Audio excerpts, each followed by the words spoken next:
can't do stereo and mono. Come on. You fucking guy. Is that a Soulja Boy reference?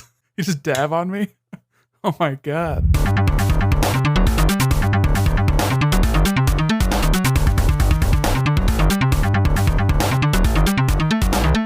Not my problem. Okay, I'm going to dive into the thing that we do, which is podcasting. To what degree of quality, I'm not sure, but we're doing it. And we're doing it with a smile on our faces. I need you to listen to that episode from last week, man. Very interesting. You had a lot of energy. Partly it was probably the Henry Weinhards, and probably it was partly being in the same room as another human being. It's so rare.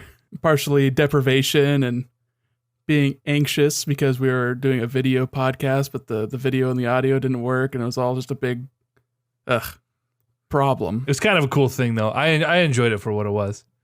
No, it was fun. 3 years ago. I mean, not quite, but 2016, Later 2016. Honorary 3 years. Yeah. I'm rounding up, okay? It was more than 2 years ago.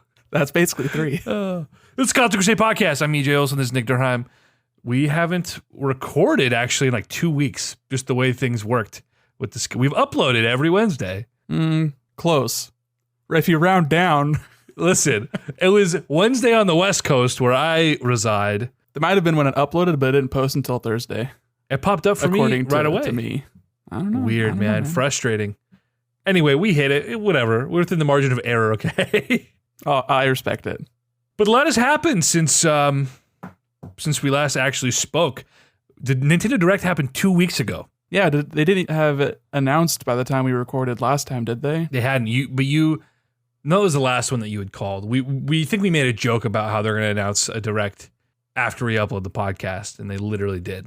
Last time you called it to the day. This time it was just a joke about the last time it happened, but then it happened. Yeah, the Smash Bros. One was easy, and there'll be another Smash Bros. Direct probably next month, but we'll get to that. We're going to talk about games we've been playing. I haven't played shit, Nick, at all. I've been on vacation, and then I was in the studio working, and then I was playing catch-up from being sick and then doing those two things. So I haven't played anything except for a little bit of Wargroove on the plane, and let me tell you, it made me wish the plane would have just gone down. It's hard. Wargroove went from being like a quirky, cute, fun experience to just like full-on rage. Since they announced that they're doing some patches to it, I've been holding off on playing anymore. Yeah.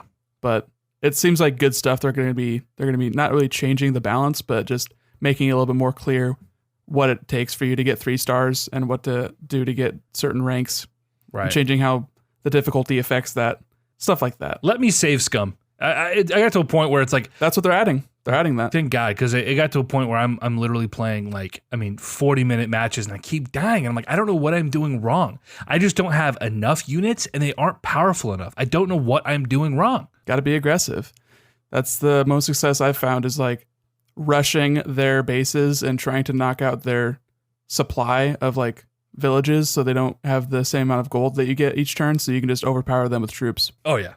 Well, what have you been playing? I'm asking you, but I'm looking at your list. I'm curious about a couple of these games. So you tell me. Well, 2 demos dropped during the Direct, so I checked out the Yoshi demo. It's cute. It's easy. It's everything you expected from Yoshi.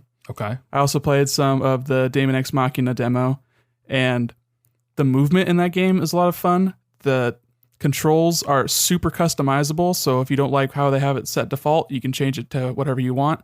The UI is all like scalable individually, and you can move it around the screen. It's really in depth what you can do to make it what you want it, which is really nice. But the shooting doesn't feel very good. It's hard to tell when you're hitting enemies, and you don't really get that feedback that you really you want from a shooter. But at the same time, it's not really going for the precision of a standard shooter. Like your aim reticle is basically like if your enemy is in this window, you'll shoot toward them. And I don't think any of the weapons are hit scans, so it's all like projectile based. So you just sort of like have to be positioned correctly and wait for them to not be moving so you can start shooting at them. It's a little bit different than what you're like usually going for. But because it's so free, like you're flying, you're jumping in the air and you're soaring around and you have like boosts and stuff. So it's more focused on mobility than it is about precision, which I'm fine with because I'm not very precise when it comes to shooters. Oh yeah, same here. We're playing on a Nintendo console. Like, yeah, with the tiny joystick, you're not going to do shit. Like people asking about motion controls. Like that would only do so much for a game that's not about precision at all anyway. Yeah. But I'm still interested in it. They sent me in an email a player survey, like asking for feedback. And one of the things they asked about was the feedback on the shooting. Yeah. So I think they know that's a thing they need to tweak on. But that gives me a little bit more hope. We'll wait for that to come out. I think that's coming out in summer. I think they haven't set a date for it. It's just summer. That's one of those games where you just really hope it's going to come out and be one of those surprise successes instead of just a mediocre flash in the pan sort of thing. Like we talked about this last time, and it really reminded me of playing like a Gacha Force or one of the Gundam games. And I was actually kind of excited to check this out, provided it felt good. I don't want to like a half measure sort of like a Star Fox Zero or a Starlink, there's some cool things, but it's just not quite like it doesn't quite feel good enough to be a good game. That's a bummer. Max has been playing some Starlink. He's saying that he's enjoying it. But touching on what you're saying, comparing it to other Gundam games and Gacha Force and stuff like that, I'm just wondering if this will be, hey, this is the Gundam game for Gundam fans or the mech game for mech fans, because that's the genre that neither of us have been interested in since it started. And it seems like they carved out that niche, and there's like 10,000 people that play all those games. But are they going to try to expand that audience? Or are they going to try to make it more approachable to other people? Or are they just trying to be like, this is a mech-ass game for mech-ass game players? Sure. So if it turns out to be the former, I'll be all in it. If it turns out to be the latter, I might not be as willing to touch it. It's not for us. I also just been carving away at Torna. I'm 30 hours in. Grinding, dude. Being super completion-y, doing all the little side quests, trying to max out all my characters, doing the skill trees, doing the weapon trees, you know. Is it still fun, or is it just like a sick compulsion at this point? Is there a difference? At our age, no. I mean, why'd you collect all those backpacks in Spider-Man? Was it fun, or is it a sick compulsion, or you just have a nice little twinge of joy every time you found one? Because for me, I don't need to hone in on what makes it fun as long as I'm having that fun, you know? Well, so I agree with you. There is a level of compulsion. It's just obsessive compulsive disorder dictating that I can't thoroughly appreciate a game if I'm not doing every little damn thing, and that's just ridiculous. But I had a lot of fun with that game. Frustrating at times, but mostly just fun. But I've played games where I'm not having fun at all, but I have to play it and I have to go through and do every little thing because I spent the money on it and I got to knock it off my goddamn backlog, so I have to just grin and bear it.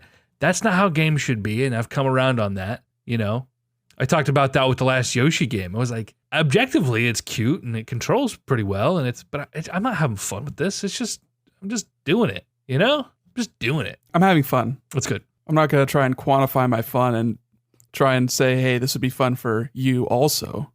You might have fun with it. I have no idea. I mean, you had fun playing Repels. It's a lot of the same stuff, checking off lists, fighting enemies. Shout out to Repels, G Potatoes.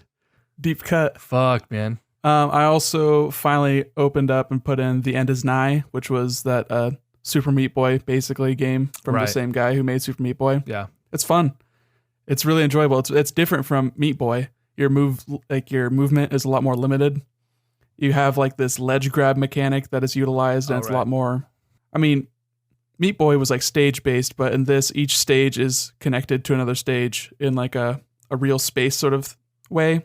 So when you find secret areas, it's like in a physical map location. So that's kind of interesting. But yeah, it's just scratching that Meat Boy itch. It definitely gives off those vibes, man. I'm looking at a little gameplay right now. Controls tight. Controls just the way you die, you start over instantly. Like it's just that same loop. It's nice. So this is the developer of Meat Boy, and the artist of Meat Boy went off and did a different thing, correct? No, artist. This is the artist. It was the music. It was like I think it was just the soundtrack guy that stopped. I'm not sure if I don't know. I'm not familiar with that team. Is Team Meat? The Team Meat. There was a documentary about them. Okay. Now that I'm thinking about it, I think it was the developer. Okay. And the artist separated. Yeah. This is the artist because he did Binding of Isaac in this game. And Team Meat is working on Super Meat Boy Forever, which is that weird Endless Runner procedurally generated thing that's coming out. Nailed it. There was a really great documentary. Oh, goodness. What was it called? Indie Game, the movie. Was it just Yeah. They were one of the 3 games that were highlighted in that, right? Yeah. Jonathan Blow, is that his name? Who did Yeah, Braid.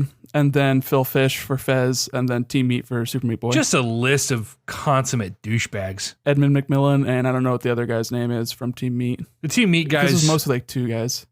Were pretty relatable to me. Like one of them was just like a really depressed artsy dude, and one was a really, really anxious programmer. And it was just this very interesting dichotomy. There were 2 sides of the same coin, and it was relatable. And seeing them go through like the struggle of what is in hindsight this monolithic game, it was part of sort of the ushering in of a new era with the XBLA and all this stuff, and has done phenomenally. Very, very interesting documentary. Looking at those 2 specifically, but yeah, and those games came out in like 2008, didn't they? Fucking forever ago, man. Yeah, but played some of that. Also picked up Tetris 99 because it was free with my my online subscription. Right.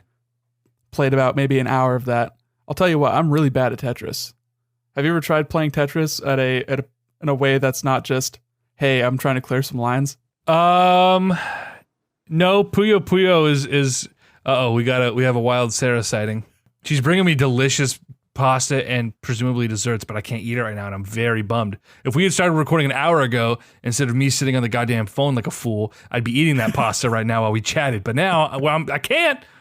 It smells so good. I don't need you on the front half of the podcast sounding decent, and then the second half having cheesy pasta mouth. Just gurgly, fucking spicy Parmesan. Burping. Anyway, Tetris 99. I'm not good at Tetris, but it's really entertaining. And the more I watch people play, and the more I like learn about what the mechanics are, then it's like it seems like a really, really cool implementation of a multiplayer Tetris in a sort of battle royale-esque way, because it makes a lot of sense for Tetris. I mean, you think about what the main draw for a battle royale is that it's that circle shrinking. It's that forcing people to get into confrontations when they normally wouldn't be, and everyone just getting kitted out. And Tetris does that by speeding it up, by increasing your multiplier, by you're sending more garbage at other people, and it's a lot quicker till the very end. And it's just like high stress, high tension, really satisfying. That's a very cool application. Like, typical Tetris multiplayer is just 2 screens and whoever gets the highest score wins. No, it's not. Isn't it? OG Tetris had garbage, yeah. Huh. You learn something new every day, Nick. Apparently. I just recall doing like was it Dr. Mario?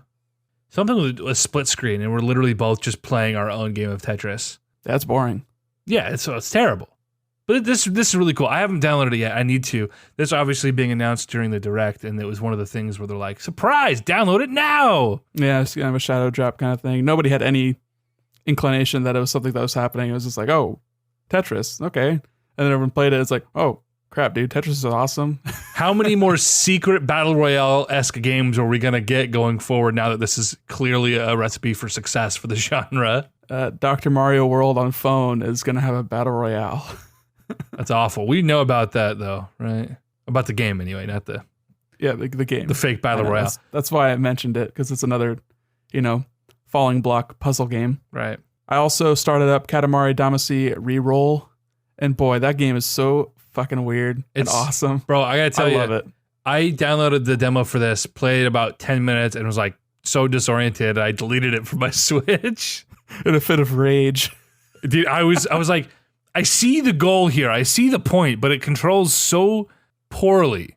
Maybe not poorly, it just unintuitively. Like, I've been doing things a certain way for so long, and I was trying to figure this out, and it just wasn't working You're too old properly. to be learning new controls. I was just thinking about that literally today. Thinking about how like Daniel's kicking my butt at Smash Bros. As I'm getting older and I have less time to play. And it's going to get to a point where it's just like, it baffles me that he's as good as he is at certain things. I'm like, you're 10. How are you this good? I was thinking, I'm going to get to a point where I'm going to be sitting there with my kids recounting, well, when I was 20, you should have seen me behind a GameCube controller. I can't do that anymore, though. Like, I don't want to get old, man. I mean, I want to get old. Trust me. I want to get old and be healthy doing it. But I don't want to become out of touch. Why is this happening? You want to get old, but you don't want to be old. Precise. Well, yes. However that works. I don't want to die young is what I'm saying. Thanks for that vote of confidence. I appreciate Oh, my goodness. that look into your psyche. Oh. But I only played like an hour of that. Another game I've also only played an hour of was I hopped into Apex Legends just last night. Does it feel nice? Is this your first Battle Royale? No, you played Fortnite for a couple hours. I played Fortnite for about 5 hours, I think. Okay. Over 10 hours. Yeah. I'd have to check my Switch log, but that was on a controller. That was on my Switch. And this was mouse and keyboard. And I'm not mouse and keyboard adept at shooters. This is the console Crusade, okay? You fucking Nazi. PC stands for personal console. Oh! Console Crusade, let's fucking do it. It rings like the other Battle Royale I've played, which is Fortnite, where it was just 10 minutes.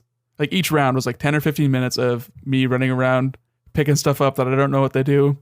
And then as soon as I find someone, I get shot by them and I die, and then it starts over. Modern Warfare 2, baby. Modern Warfare 2, you respawned and you had a gun. Always. Oh, so this is even worse? You're running around weaponless and just dying?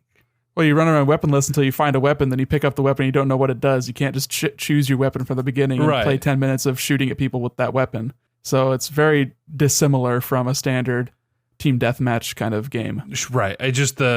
I spawn, I die because I'm bad, rinse, repeat. I'm done with this game after 3 hours. I don't know. It's the running around finding stuff and thinking, oh, this might make me more survivable. This might make me live easier or shoot better. But it doesn't matter because I'm bad at these games on PC, so it doesn't really matter in the end. Man, I remember before my brother and his friends got consoles, they were strictly PC players, and I was playing a lot of Battlefront, but my only Battlefront buddy was friend of the podcast, Brennan, okay? But his nurse schedule prevented him from playing with me when I was able to play for the most part. So I reluctantly got Battlefront on the PC, and I was abysmal. I mean, there's just something, especially if you haven't been doing it for your whole life, you're not going to be accurate enough with a mouse and a keyboard to hang with the big boys who've been doing it. And God forbid you hook a controller up to your computer, because your input lag is putting you at such a severe disadvantage. There's no point, no matter how good you are. Yeah, it's a weird sort of balance because your movement is so much better on a controller because you have an analog stick. Yeah. As opposed to just WASD, just analog or just digital keys. But I understand that the precision is infinitely higher with a mouse, but that doesn't mean that I'm going to be better with that. I'd rather just rely on their, cobble together auto aim or aim assist or whatever than try and rely on my own skills because I have none of those. Same. That's why I don't play anything anymore, because it's just a constant reminder of how awful I am. And being awful isn't fun. With competitive games, like it was fun because, I was in a voice chat with Andrew and Jordan. I was just hanging out. So we were just shooting the shit for an hour. But I don't know. Yeah. Like it's cool that we all had a shared goal, but I understand why games like Destiny and Monster Hunter and even Anthem to some people is like a more satisfying experience because you're just fighting a computer. Right. And you're a lot more equipped for that than the ever-changing opponent that is real people. Shudder inside at the notion of real people.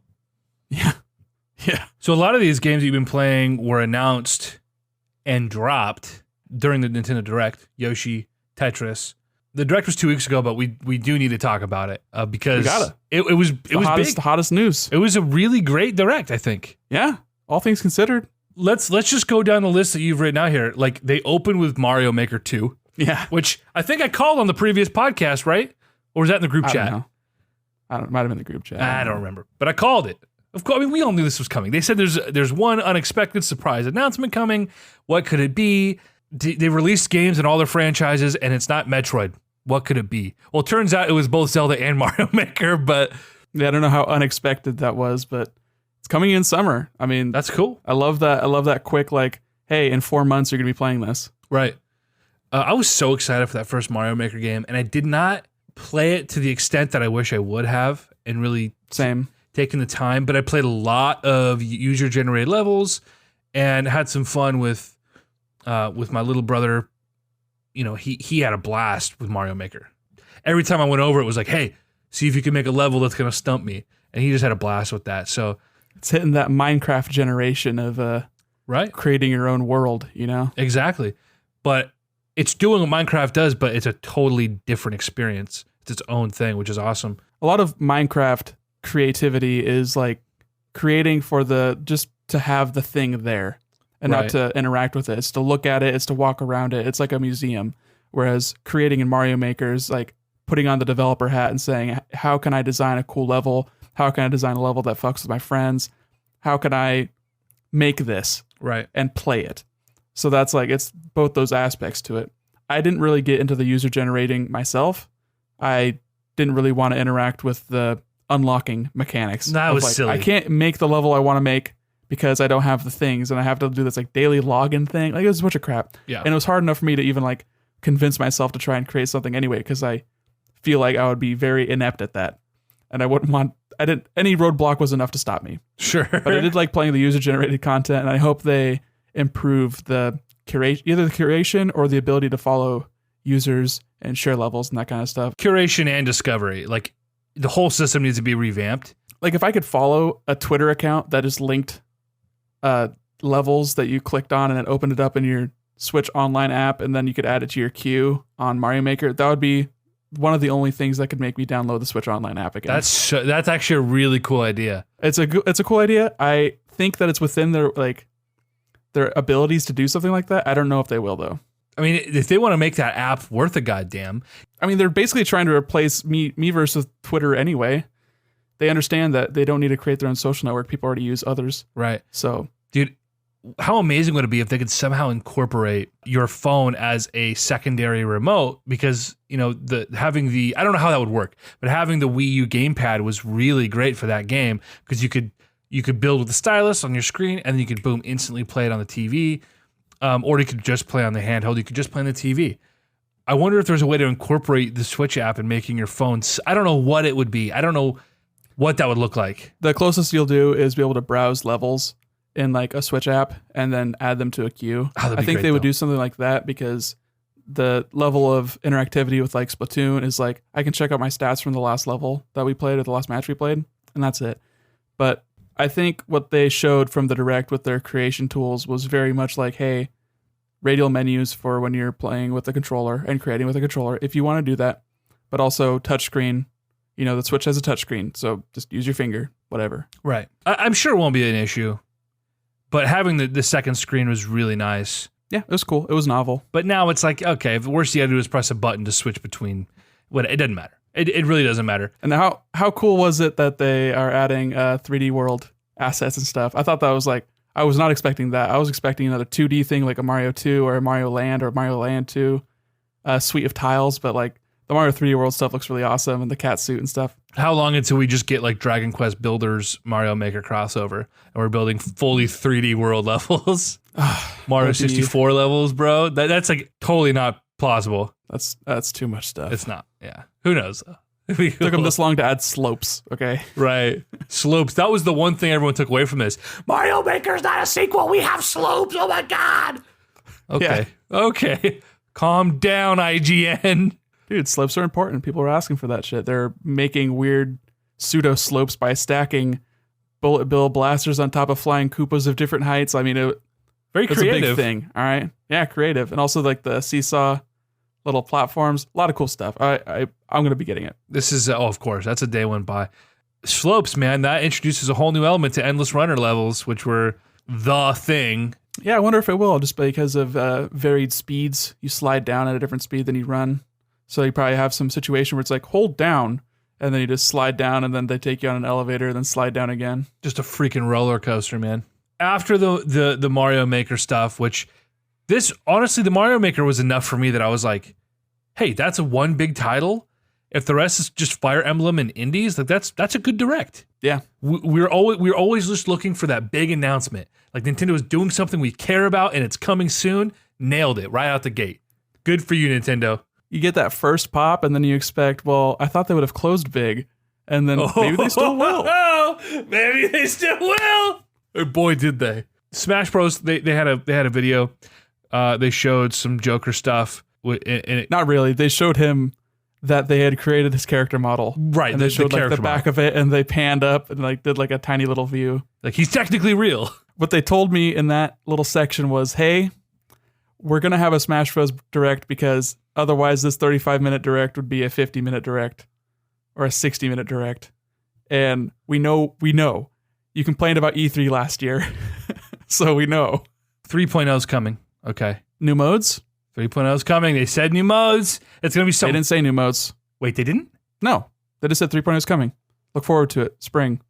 before end of April. Are you sure they didn't say look forward to hearing about new game modes and No, more They characters? did not say that. Oh my god damn it. Why did that get in my head? Because when I saw it, my first thought was, oh my god, we're getting our game modes we've been asking for. Because that's what you want. You see what you want. Cognitive bias. Yes. Well, bummer. I mean, this is their chance, especially hopefully after getting the feedback on Spirit Mode and all this other shit they did in Smash Bros. Where it's cool that we had all the characters. The balancing and the tuning, by all accounts, was solid. But outside of that, this is easily like the third best Smash Bros. Game. For me, it doesn't stand above Brawl. It doesn't stand above Melee. You haven't played Brawl in too long, man. Like, I mean, I would never want to go back to Melee or Brawl. Like, the fighting is really tight in the last two games. I might prefer Smash 4, to be honest with you. But as far as a game, When was the last time you even saw Smash 4 being played? It is astounding how different it looks now that we've played so much Smash Ultimate. is it slow as shit? Dude, yes. Really? People are in the air forever. You hit someone and they're just like, boop, boop, boop, boop, boop, boop, boop, and then they hit the blast zone. Like they're dying for like 3 seconds. The Wii U is sitting there ready to be plugged in. I could just dust it off and give it a go. I mean, I played You're not it. gonna do that. I played it like Don't you joke with me. a month before Ultimate came out because Daniel wanted to play, and so I just, it was still hooked up at the time, and so I just had to do a little update, and I played it. But no, we played it a shit ton this summer too. When you and Max and Trev came down and stayed, that's all we did while Max was down there for a day. Yeah. People forget real quick, though. I guess that's maybe so. Yeah, we'll see. Give us more game modes, man. We need it. Fix the menu. The menu is abysmal. You hated the menu in Smash 4. The new wheel is actually the new wheel is what people thought Smash 4's menu was. Yeah, it's just getting worse. Yeah. Dragon Quest Builders. We talked about this last podcast, I think. Yeah, this is something that at first I was like, oh, it's Minecraft with Akira Toriyama designs. But it's a lot more than that. Yeah, seems like more RPG elements, even though they're adding something in this one that makes it more Minecrafty with a first-person mode. Sure. But like beyond that, I mean, it can have that Minecraft aesthetic, and that's kind of what I gleaned from it initially. But by all accounts and all reviews and impressions and all that kind of sorts of stuff, it's got a lot more RPG kind of elements, a lot more Right. action RPG kind of vibes. Yeah. I'm certainly going to check this out. I mean, the first one's on Switch, right? Or is it not? Yeah, the first one came to Switch. Yeah. Maybe I'll check that out if there's a sale. I'll put it in the wish list, just give her a go. I imagine it'll go on sale as we get closer to the sequel, but Square Enix games don't really go on sale too much, that's unless true. they're like the Western developed ones. that's true. Dragon Quest 11. This is when I totally checked out. They spent so much time talking about this game that came out 2 years ago in Japan Yeah. and came out last year in America on other consoles. Doesn't look particularly good. It's just, okay. It's Dragon I Quest. think it looks really beautiful and really nice, and I love seeing the character or the monster designs that I remember from Dragon Warrior Monsters back on Oh, the Game yeah. Boy. Okay. Shouts out, and seeing them in 3D and like their little animations, and like this is what Pokemon. If this is like the best version of what Pokemon would look like in Gen 8. I could see that. Okay. So I want to play this and sort of see how that plays out. And just hearing the music actually being the orchestrated version and seeing the stuff that they brought over from the 3DS version in Japan with like the 16-bit sort of traversal mode, it seems like a really fully featured version of this game. It does, like, they call it the definitive edition, and I think it seems like that is what it is. Okay. I held off on playing it on PS4 because I wanted to play it on Switch, and I'm glad I've waited. Yeah. Well, this is totally up your alley, man. Like, you became a real, like, freaking JRPG guy in the last year or two. I've been a secret weeb. I mean, I'm trying to think of what other games you may have played through the years, but it seems like every couple of months you're playing a new JRPG. I mean, think about it. Pokemon, Mario RPG, you get the Dragon Quest Monsters, you get Golden Sun, Yeah. you Okay. get Fire Emblem. Those are all JRPGs. It's just so weird because when I think of JRPGs, I think of the Tales Final games. Fantasy I X, think of- dude. Yeah. Okay. You are a weeb. God damn it. Hate to break it to you, man. I'm sorry. I only have myself to blame for not realizing sooner. You should have recognized the signs. Oh man. I just didn't want to admit, after everything we've been through together, I just didn't want to have the tough conversation, You got Stockholm Syndrome. Yeah. Oh God. Ononaki, speaking of very Japanese things. Dude, this entire direct was like 3 awesome, like big titles, and then it was JRPG heaven, and then some like other weird port trash. But Yeah, Oninaki looks pretty fun. This looks like a much bigger game than the prior 2 games that Tokyo RPG Factory worked on. Right. And I wanted to like I Am Setsuna more than I ended up actually liking it. Had a really great vibe, really great soundtrack. The battle system was almost there, but it just lacked a little bit of the agency that I wanted from something like that. And this game looks a lot more like an action RPG. And it seems like it's hard to tell because it's really, you watch a trailer and you got like standard JRPG deep voice guy narrating over it. It's like, what the heck am I actually looking at? But it seems like you're fighting enemies and you gain their powers after defeating them, which affects your abilities to fight other monsters. So that intrigues me. And it's a gorgeous game. I'm looking at all the screenshots right now. The art direction. It's very toned down. It's like smaller budget, clearly, but it still has a really distinct style. And that shines through like way higher than just production budget would allow. Dude, that color palette, dude. It looked a lot like, I thought when I first saw it, I thought, is this like a Xenoblade port? Is this, what is this Shin Megami Tensei? What is this? Like, there's some really cool like cyberpunk future temple, JRPG crap, but it looks really nice. Yeah. Continuing our Japanese, very, very Japanese direct. Fire Emblem and the Goblet of Fire, as you put here. Yeah. Great. You it's like that? totally true. Push back to July, but it's only a month, right? And I was even saying like, June is technically spring. Yeah. So I think they're looking at June, but then they're like, Mario Maker is June, so let's push it to July. Right. And they also know that those two really aren't probably going to really compete. Yeah, it's less about competing and more like each month we have a heavy hitter. Yeah. And summer is stacked. This entire direct was basically summer. Right. Which means, we're still waiting on that Animal Crossing for holiday. E3 baby. Yeah. Pokemon. And Pokemon. God, I keep forgetting we're getting another Pokemon game this year because we just got a Pokemon game. And it was so fully fledged and fully featured that it feels like so weird that we're getting a core mainline title still in the next 8 months. Let's Go might be one of the best Pokemon spin-off games ever made. I mean, I think it's better than at least a third of the mainline Pokemon games, but it's also my bias doing the Kanto thing. But I mean, just from a gameplay mechanic perspective. Pokemon Boomer. No shit, dude. We're the OGs, bro. We're the old guard, man. Pokemon taught you to read, and it taught you to hate future Wow. Pokemon games. What did you get from Fire Emblem that was like, I remember your initial reaction in the group chat was like, this is dumb as hell. Yes. Yeah, being totally honest, I was totally turned off by the art style, by like what they chose to show, like regarding just like the weird cutscenes, and I just was like, this just looks like a fucking shitty visual novel.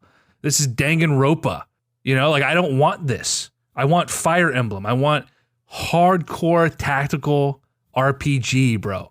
And this is a bunch of weeboo teenagers trying to solve the whodunit. Who got murdered where? It's like, this is fucking Fire Emblem. I don't know what you mean by the whodunit, except for you're relating it to Danganronpa. That's all. It's just like, it was just a bunch of people talking in a school with just paper cutouts and text. And I was like, I know they showed more than that. That was like, did you play Awakening? That was a lot of Awakening. It was a lot of Awakening, but it was also still a classic turn-based tactics game. Yeah, and they showed us that in this too. And a lot of what they showed, I really appreciate.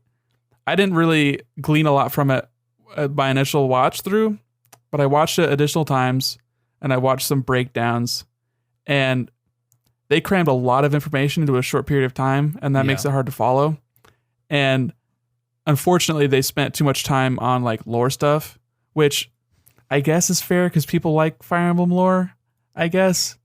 But that wasn't what I was interested in. I just wanted to see what they changed mechanically to make it less like weird RNG bullshit. And it seems like they've got a lot less RNG bullshit going on here, where you've got a lot of systems at play where you're deciding, okay, these are the stats I want to focus on.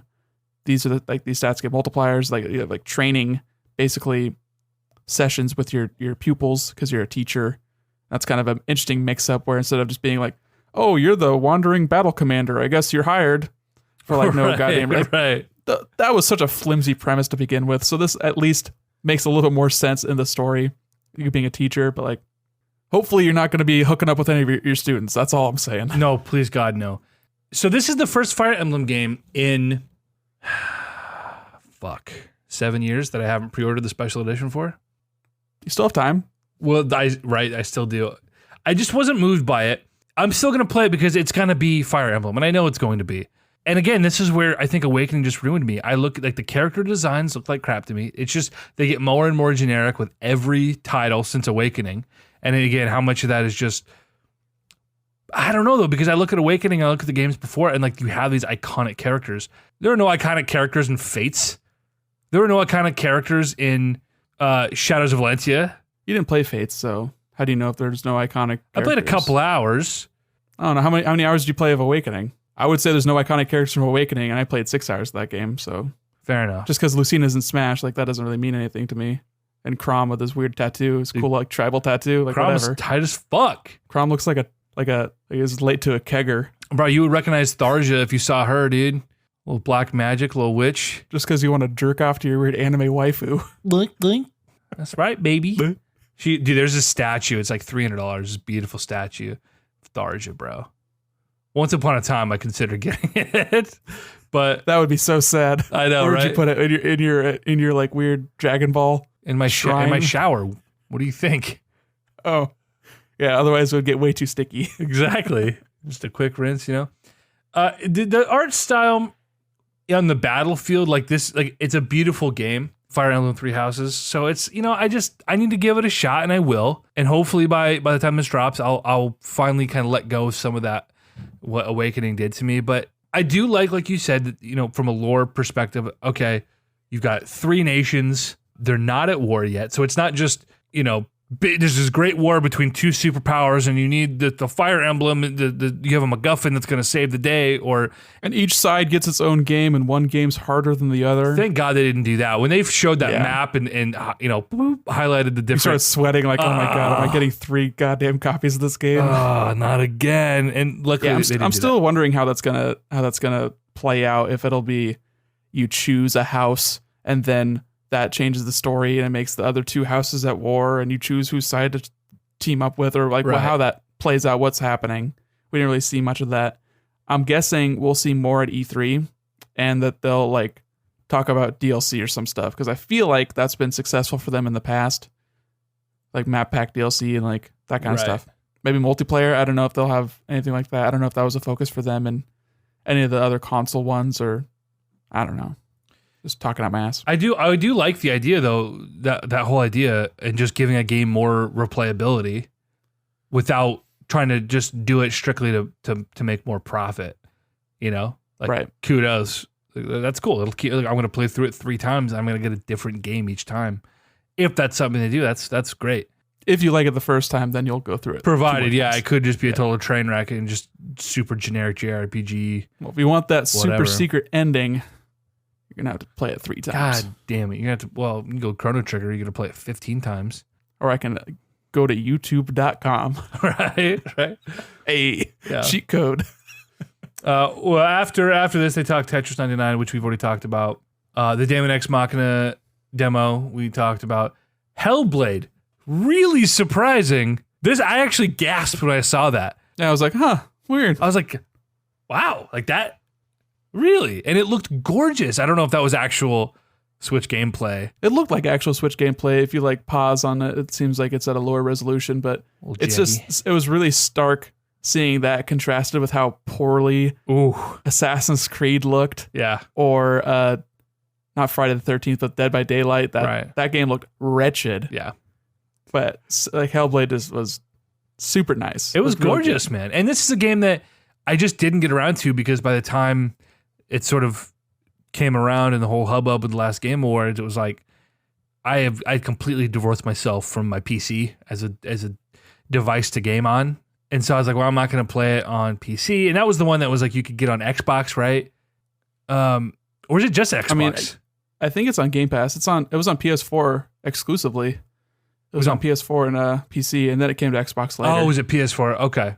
And then, it's shows weird. What I know. I didn't even know that. I thought it was an Xbox exclusive for some reason. Well, I mean, they own Ninja Theory now. Oh, that's what it is. Okay. Yeah. That's in my brain so for a reason. This is still Ninja Theory published. You don't see your Microsoft logo at all in that trailer. But it is interesting. And we're still getting Wasteland. I don't know about Wasteland 2. And we're still also supposed to be getting Pillars of Eternity 2, Deadfire. Oh, yeah. And that's also that's Obsidian. That they're owned by Microsoft also. So it's weird that we have all these studios that are putting games on Switch but are now owned by Xbox. And people are like, well, that means that Microsoft is putting all their games on the Nintendo Switch. Well, you saw those rumors just yesterday. I mean, we could start a rumor right now that Sony is going to put all their games on Xbox. They're doing it. You heard it here first, folks. Well, there were like several outlets reporting from different sources. How do we know they're different sources? They could all be the same guy that's slid into their DMs. Fair, but most websites or any renown, they're not going to just take something they found on 4chan and report it as news. Like, it's got to come from either someone who's been right about things before or an industry insider who they can't name because reasons. That happens all the time. Being right about something before doesn't mean that you're the first one to be right about that thing. I could have easily had hopped on, other rumor trains and been like, I have also confirmed with my sources that this is accurate. And then if that turns out true, then I suddenly have clout. Like, that doesn't mean anything. And multiple sources, like multiple outlets reporting on it is only as valid as the outlets themselves. Regardless, it's a rumor that has been perpetuated and is believable enough, which is the crazy part. Because if it was like Nintendo is gonna get bought out by Sega, no, it's fucking that's that's bullshit. But to hear, oh, they're gonna put Xbox Games Pass, or they're gonna put Cuphead, and they're gonna put blah blah blah on Switch, it's like, oh yeah, that makes a lot of sense. That it's totally, it's not unbelievable at first glance, and so that's. Obviously, with any conspiracy or any rumor, that's all of them if they have any sort of legs. So it's like... Well, the thing that people don't understand about Game Pass, it seems like, is that it's not a streaming service. It's a download-to-play service. Right. So the games would have to run on the Switch. If you're talking about something else, that's something else. But don't say Game Pass. That's completely different. I think people are just getting confused for... Yeah, people. If you get confused about something as simple as that, then I can't trust you as a relevant source. So fuck off. Sure. It's wishful thinking that's supported by a leaked GDC talk that Microsoft is doing about putting a dev tool on other platforms. It's just a bunch of nonsense. What's fucked up is Tuesday afternoon we're gonna get Halo announced for the Switch, and we're gonna look like real idiots on Wednesday, Nick. Yeah, well, bring it on. I'm fine with that. I'm not against Xbox games on Switch. I don't care. Half of them I can play on PC anyway, and they're games that I would prefer to play with a better resolution. That's but Sunset Overdrive, fucking I'll play that on Switch. I don't care. That'd be really cool. But then again, Doom you could play on PC or PS4. It's a much better version, but you still bought it mostly probably because you wanted that little red case on the shelf. But it's like, I want that little red case. It's very cute. I'm very satisfied with that little red case. I didn't buy Wolfenstein. If you're happy, I'm happy. Did you play Wolfenstein? No. Would you play Wolfenstein? He's thinking, folks. His eyes went to the ceiling. I mean, I would play almost any game, depending on if it was free. Oh, well, okay. All right. Well, that's not true. There's so many games that I'll be like, I'll let you borrow or, I would play it. Will I play it? I don't know. Probably not. Okay. I'm not going to Will I play Wolfenstein? Outlook not so good. Last thing on here before we get to the fucking grand finale. Astral Chain. Yeah, what'd you think? I want to hear what you thought about that trailer. Interesting art style. I'm all about big action and, I don't get super hyped for things that aren't already a known quantity to me. So just like with Ononaki, just like with Daemon X Machina, we talked about that last week, it just doesn't move me. This is a little bit more of a known quantity because it's Platinum Games, But it's like the Platinum B team, right? Because the A team is working on presumably Bayonetta. Yeah, but what does that mean? Let me pull up a list here, just so I just want to make sure I'm right before I talk shit. But their B team has released some pretty rough. The only bad Platinum games are the ones that they're working with someone else's IP. And even then, that's not always the case because Nier Automata was awesome. Star Fox was bad. People like Bayonetta, I still haven't played any of them. They put out The Legend of Korra. Yeah, IP, working under Activision. Okay, fair enough. Okay. Same with their Transformers game that was okay, but not great. Yeah, the Teenage and Mutant the Turtle Ninja game. Turtles, yeah, Activision. Yeah. All right, fair enough. What about these rumors that Scalebound is going to be resurrected as a Switch exclusive? A lot of those rumors were only talked about last year, and I've heard some, or I did some reading, and people were thinking that some of the tech that was used in Scalebound is what transformed into Astral Chain. Huh, okay. I'm curious. I wonder. Engine work and, very structural things. Right. Not that Scalebound even looked that very good anyway. Had like an interesting premise, but like I had a, smart mouth main character who wore headphones all the time. Like really, really not good. Really edgy, bro. Really Xbox trying to maintain relevance in a Japanese market they'll never get. The final thing from the Direct, which legitimately surprised me and excited me.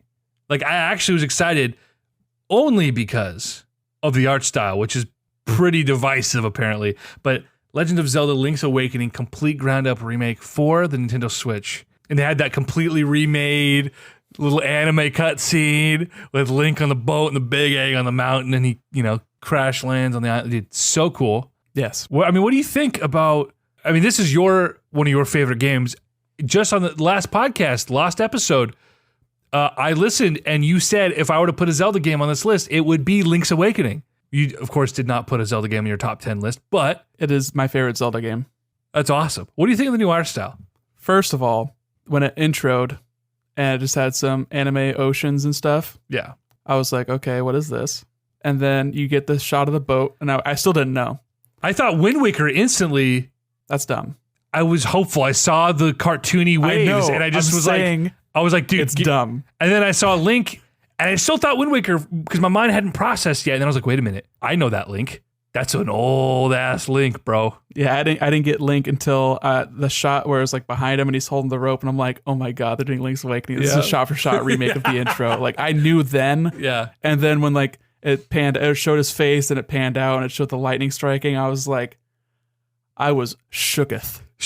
Mightily shooketh. So the art style of the intro was like, it's not indicative of any gameplay at all. So I was like, okay, show me. Are they going to show us gameplay? Or are they just going to show an announcement? Or are they just going to get a logo?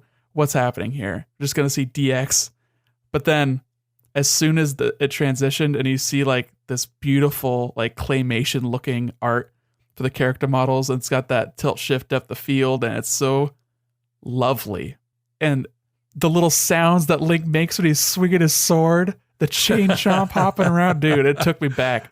By the time that trailer finished, I was misty-eyed. I was getting a little like, Misty. not like weepy, but I was like, oh, it's my childhood coming back. I understand the nostalgia feels that people talk about.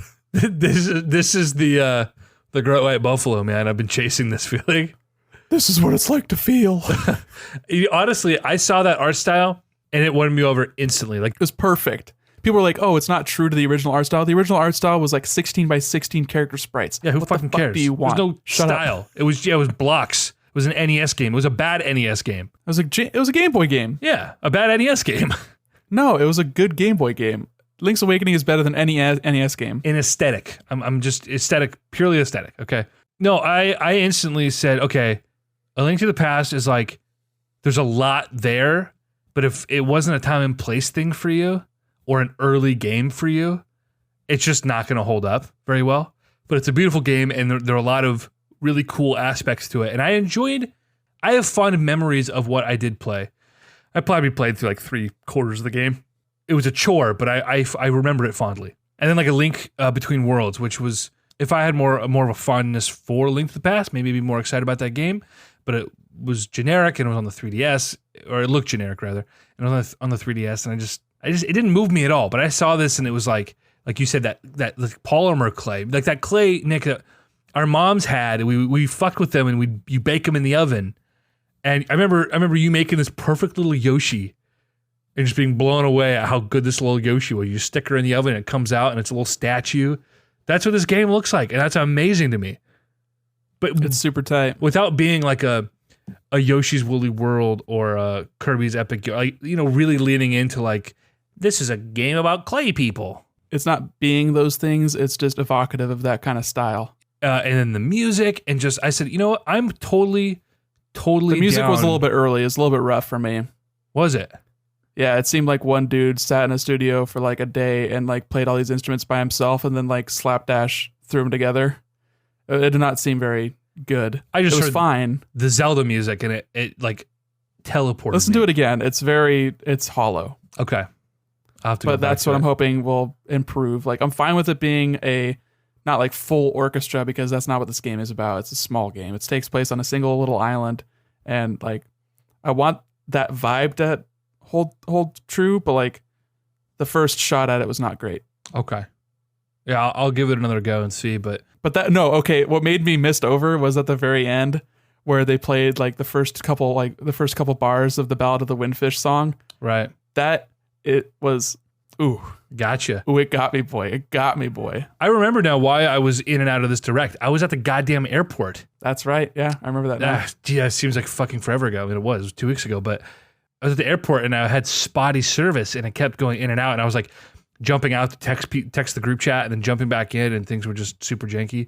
That's why I only saw bits of some of the other stuff, a lot of the Japanese stuff. But yeah, man, this game, I feel like this is going to be the top down,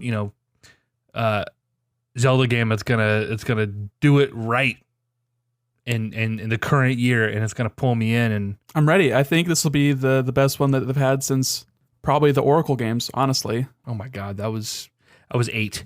Yeah, those games came out in like 2000, I think. And then Minish Cap was a few years after that. And then you had the DS ones that were like, they were DS games. The Wind Waker, But they're still trying to be Zelda. yeah. Spirit Tracks and Phantom Hourglass, Phantom Hourglass, yeah. yeah. And then Link Between Worlds was like a sequel that we didn't have any nostalgia for the original for.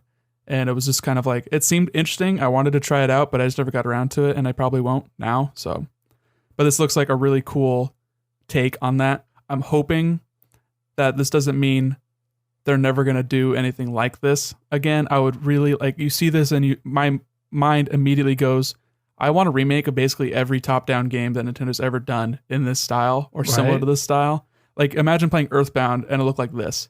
Yeah. Can you, my can you god. freaking imagine? Can you imagine? Mother You know, so, like, 3D with the clay figures from the fan guide. I mean, they're in the fan guide because that was like a thing for like the official strategy guide for Earthbound Oh, was it? and like Mother itself. Like they always have been going for that clay Oh my kind god. of advertising material and stuff. But yeah, dude, stuff like that, or like Mario RPG. Mario RPG was basically that pre-rendered style anyway. That would look super cool in something like this. Right. But I'm afraid that Nintendo's like gonna say, hey, this is what this game is, and we can't reduce the impact of this style by doing other games in the same exact style, which I understand, but at the same time, I want more remakes. I like remakes. I like playing the original, and I like playing the honed down, visually beautiful and fantastical reimagining of what I loved from the first one. Oh, of course. And Nintendo does that so well. They really do, and I think they are really, really selective about what they do. Unfortunately. And well, I think they've got a fantastic track record with it. I can't think of a bad remake they've done. Yeah. So Star Fox Zero. no, it wasn't a remake. It's just that every Star Fox game is the exact same, That's also true. except for when it's a weird dinosaur planet, not a Star Fox game, but it got shoehorned into one. Last thing that actually wasn't in the direct, but was talked about prior and then announced afterward was Hollow Knight sequel, which is actually really cool because it was a stretch goal on the Kickstarter ages ago. Right, to be a DLC where you get to play as this tertiary kind of character, the Hornet. Right. But now they did the thing where this is super common with, it seems like in Kickstarter games, where they overscoped and they decided, hey, let's make this an entire like game basically. I feel like that's what happened with Shovel Knight, where they're like, oh, Yeah. we'll do like campaigns with other characters, but it's not a campaign. Those are full games by themselves. Right. And I'm just hoping that they don't do the Shovel Knight thing and take 5 years to make this game too. But I mean, they're a team of 3 people, and I think it took them 4 years to make Hollow Knight. Ooh.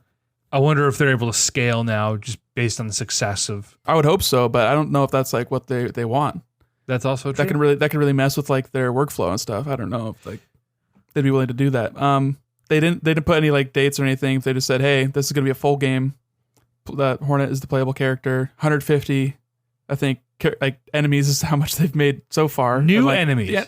Yeah, new enemies, and the enemy variety is like super key in a game like that, where you don't have like a gigantic tool set, but you have all the tools you need to encounter every enemy basically. I think Hollow Knight And- only had 140 unique enemies. That sounds about right. But that's still like, it seems like a lot, but when you're playing through the game, there's so many different unique areas that everything feels right. Yeah. But after Hollow Knight and how wonderful that game was, and I don't know if I told you about this, but I was listening to Spotify. I just had like wasn't a playlist, but it was like one of their pre-made sort of shuffle things going on. And one of the songs from Hollow Knight popped on. I was like, oh man, I really want to play more Hollow Knight. And then this popped up like a day later, and like, okay, I cannot wait for this to come out because Hollow Knight was so fucking good. Love that game. Yeah, it didn't grasp me. It was mean. It was just, a couple hits, you're dead. A lot of exploring. You have no map, and you don't really know what you're doing. There are checkpoints are few and far between. It just wasn't very approachable for a casual gamer like myself, right? That's fair. So this is cool though, and it's sort of doing the opposite. Instead of kind of burrowing deeper and deeper, you're doing the opposite, and you're going to explore the opposite half of this world. And brand new land, and it seems like Hornet's toolkit is different from the Knights. It gave me a lot more horizontal mobility vibes, where she's jumping around and diving at characters. It seemed like similar to how Spectre Knight played differently than Shovel Knight did in its original game. Right. It's really cool. Very stoked. Good on them. Hopefully they don't get burnt out. Kind of, Yacht Club's been doing Shovel Knight for 10 years, 20 years now.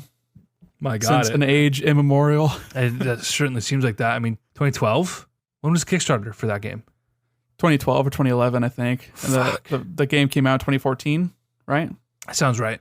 They've been making that game for 5 years. They just actually delayed that game. Yeah, I saw that. To like June or July. I feel like that seems like that would be good for a Nintendo Direct shadow drop and also a trailer for their next game. That's what I would do if I was in their marketing division. Fingers crossed. Fucking hell yeah, Nick says on the notes sheet for Hollow Knight. Fucking hell yeah.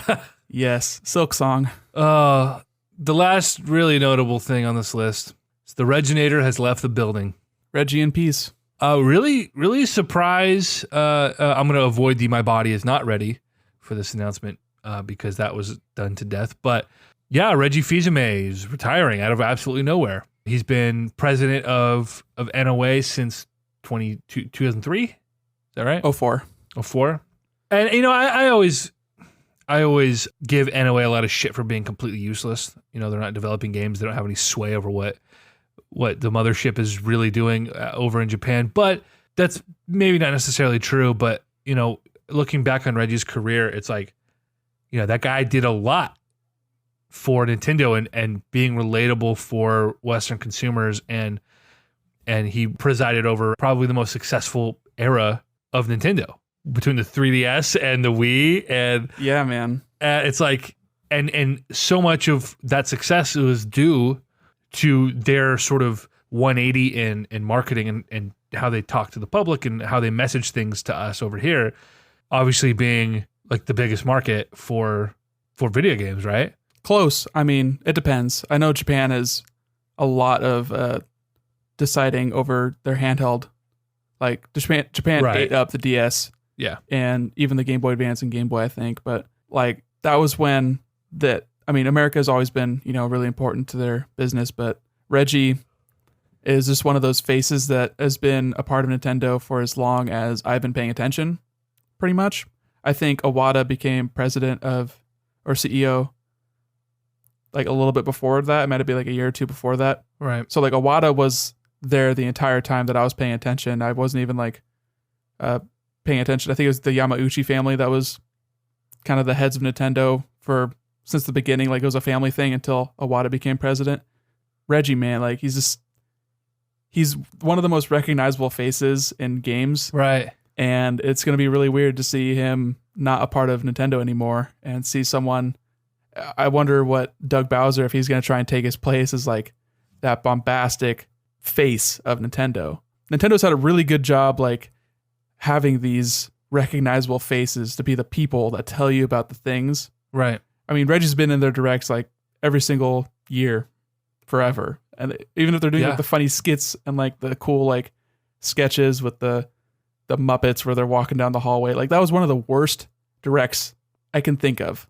Like I had the worst games, the worst announcements, the worst pacing, but it still had that fun and the people involved with it I still love. And just seeing Miyamoto and Iwata and Reggie walking down a hallway doing their each individual little bits and turning into the characters from Star Fox, like that was really cool. Like that's a part of their marketing that I really, really enjoy because it's like a fun show that they're putting on. That's like it's a presentation. They're making it fun. Right. And it speaks volumes when the people in charge of presenting these messages, when it's apparent that they are fans. Iwata was a fan. His whole life was dedicated to, how can I do this for a living? I want to make games. I want to make the thing that I love. And he did it. And he climbed his way up, and he brought that joy to us. And when he passed, it was kind of crazy to be like, here's this guy that I don't really know anything about outside of like what he did professionally, sort of had a profound effect on us. When it was like, damn, that guy's been around for everything we have loved our whole lives, right? Practically. And so, Right. and for Reggie, it's the same thing. Yeah, he's. I mean, what a meme, but also what a cool dude. And Thank God he doesn't have Twitter. but think about how great that could be. No, it would be awful. But I mean, just from the video they put out was really sweet. Like, there's a few little touches that they put in there Oh yeah, where he says like, I've got some news to bring directly to you. Like, he said directly to you. yeah, And then like near the end, he's talking about, I'm only retiring. You know, I want to spend more time with my family and my friends and my kids. I'm leaving in good health. Like, very subtly saying I'm not sick like Iwata was. So right. I mean, Rest easy. yeah, a lot to take in. CEO of one of the biggest like video game companies for 15 years. Yeah, Did a great job. I gotta say, I am worried a little bit because what made Nintendo unique and sort of over the period they had the greatest success was, like I said, these relatable guys who were just big dweebs. They're just big, lovable nerds who love the same things we love. And it was apparent in the way they spoke about the things they were trying to sell us. Like, it wasn't just a salesman going up there and saying, you know, in a suit and tie and trying to sell us something. It was someone who cared about what they're doing, who loved what they were doing, and they were passionate about it. And that goes a long way. And with Xbox and with Sony in the past, we haven't seen that. And I don't know this Doug Bowser guy, but in the way he's talked and the way I'm already getting like bad vibes. Like, not bad vibes. I'm sure he's a perfectly sweet guy, but I'm getting very much more the consummate, like, straight man. Like, I'm just here to sell you something kind of vibe, which is funny because Reggie was, I mean, he was the king of the non-answer. Just Right. top tier, S rank, like, he did his job super well. right. I hope you look forward to hearing more about this. I have nothing to say to you. The canned responses, the turning it around on the interviewer. I mean, I love reading interviews with, like, I think Steven Totillo over at Kotaku that has a really good rapport with Reggie, where every time they sit down, it's like they ask each other about their kids and like they know each other. So it's Right. like, we know this old song and dance. I'm going to try and ask you about this thing and you're going to deflect me, but like we both know. So I like that kind of stuff. Doug Bowser, I don't get the same vibe that you get. He seems like an uber dweeb that's like, I'm just so happy to be here. Like that kind of guy. He gives me like Okay. Mark Rosewater kind of vibes. Okay, A really? little bit less intense, For like a little bit Magic. less high energy. Yeah, for Magic. Really? but That's like a whole opposite end of the spectrum for me. he was on one of the episodes of the Nintendo Power podcast that Nintendo started doing just a couple years ago. Okay. They do a monthly podcast. That's kind of fun to sit down and listen to. But yeah, he seems like a nice enough guy. We'll see how he tries to present himself, because with Reggie, like you said, I don't know if you mentioned this earlier, but I'm here to kick ass and take names, and we're here about making games. Like, Reggie was a CEO of maybe marketing at like Pizza Hut before he was a CEO at Nintendo or president of Nintendo. I don't know what those titles are. They're all just words to me. But like, he'd done this job before, and he was kind of trying to find his candor and like the way he wanted to present himself. And I think that's something that these newer guys haven't had the opportunity or haven't tried to do yet. Like, we haven't seen Furukawa talking in front of a camera yet. Not really, I don't think. And he's the head of Nintendo, and we saw Iwata all the time. We even saw Kimishima talk in front of a camera a couple times. Like, he was very like, you know, straight-faced, stern, like, I'm here to make sure everything's okay while we look for a new guy. Like, that was his role, and he played that role well. So it's kind of interesting to see how the way the public perceives their jobs and the way we have no idea what they're actually doing. We don't know what paperwork they're signing, what meetings they're in, what pitches they're hearing, like all that kind of crap. But like, all we can judge is what they're showing us, and we haven't seen a lot from Furukawa, and not even that much from Bowser yet either. Right. Well, I'm going to keep an open mind about it.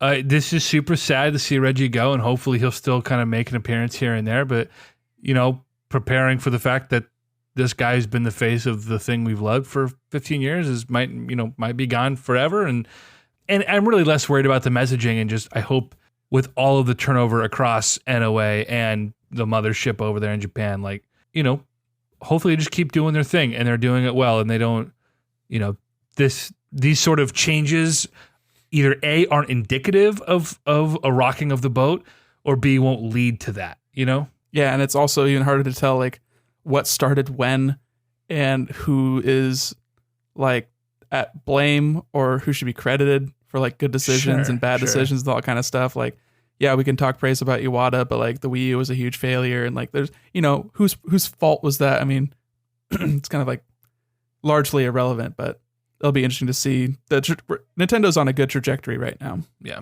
and for me at least, and for the public at large, it seems. I remember after Iwata died, going and watching interviews with him, and like just seriously the most humble, like sweetest man who's such a dweeb, who just loved what he did and loved games. And yeah, it's just like cosmically a huge bummer that he passed before he got to see the Switch's success, which, totally. he had a hand in, and because the Switch in a lot of ways, they were doubling down on what the Wii U did. They said, oh, we want to bring this vision to life. We see how we failed with the Wii U, and they changed trajectories. And the Switch is in a lot of ways is the opposite of the Wii U, but it's what they intended with the Wii U in a lot of ways. And so they doubled down on it, and they did it right, and it's a wild success. And it's a bummer that he didn't get to see any of that after, like you said, catastrophic failure that the Wii U was. And quick little mention, but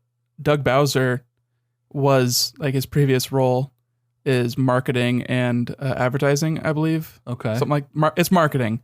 So I believe he was hired on a little bit before the Switch launch. Like, he's still a pretty new face at Nintendo, I think. Yeah. I could be totally wrong about that, but I think it's only been 2 or 3 years. Yeah, it hasn't been very long, at least. But the Switch marketing has been infinitely better than the Wii U marketing was. And I think that's instrumental to the ability to sell itself. Like, showing people, like, in our age group playing games, picking it up from the TV and playing it handheld, like, that's an easy sell. And then you see that out and about, and you say, oh, it's real. As opposed to, like, Double Yoshi Explosion and, like, grandmas hanging out with their grandkids playing Wii U, where they're just doing the holdover from Wii, and it was just like they never found that audience again. Right. The biggest part, I think, for them, I mean, obviously messaging is important, but the biggest part was just getting it in front of people. I mean, even at the height of the Wii, I don't remember seeing advertisements for the Wii that weren't, like, on Nickelodeon. Obviously, the landscape, the social media, and the internet was very, very different 10 years ago, 12 years ago, whatever, than it is now. But, like, the Switch, the first time I remember watching a basketball game on TNT and saying, holy shit, there's a Nintendo Switch commercial. Nintendo during my basketball. That's crazy. Yeah. I've never seen that. They've done a really good job of selling it to people, and it seems like they've been doing a better job selling it to developers. Like, a lot of these like Hellblade is getting a port to Nintendo console, and I don't think that's purely because Ninja Theory was like, hey, we want to put it on Switch. I feel like that was a two-way street. That was Nintendo saying, hey, we want your game on Switch also. Let's work together. Let's give you the development tools. Let's see what you can do. And that's probably been a long time coming. They probably started that project before they were even bought by Microsoft. And good on them for it. But, I'm looking forward to the future of this, man. I know change is scary, even when we're talking about something we are completely disassociated from any of this. In a lot of ways, yes. Yeah, and so it's just, but it's, I'm cautiously optimistic that, hey, this is a changing of the guard, but, Nintendo is in a good spot, like you said, and hopefully things carry on in that manner.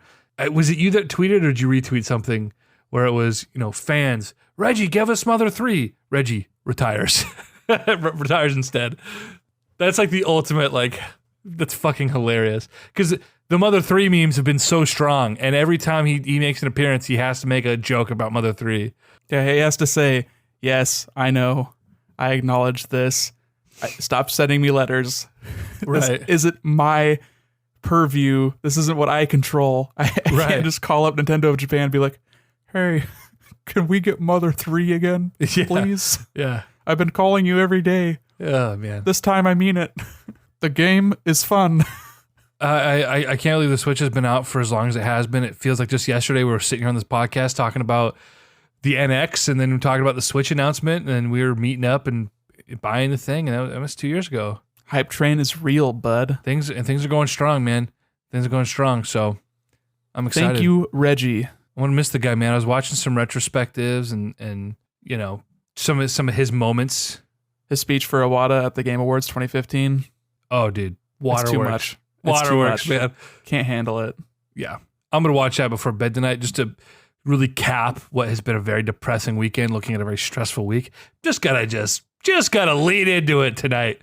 Lean in, dude. Lean in hard. Oh, man. Well, that's the Nintendo console podcast. That's our new name. Welcome to the Nintendo console podcast. That's all we talk about. Console Crusade. Where can they find us? I'm not going to yell this time. I'm not going to yell. I promise. I'm going to mute you anyway. I'm not gonna yell. You're going to mute me. I'm going to start yelling. You can go to our website, consolecrusade.com. Email us at feedback@consolecrusade.com. Follow me at Presh Till Death. Follow my boy EJ at eJiggle. Follow our Twitter at console_crusade. We're on Facebook. We don't post very often, but sometimes we'll be like, hey, the episode's up. It's Wednesday at 8 p.m. or whatever. Download it now. And that'll do it.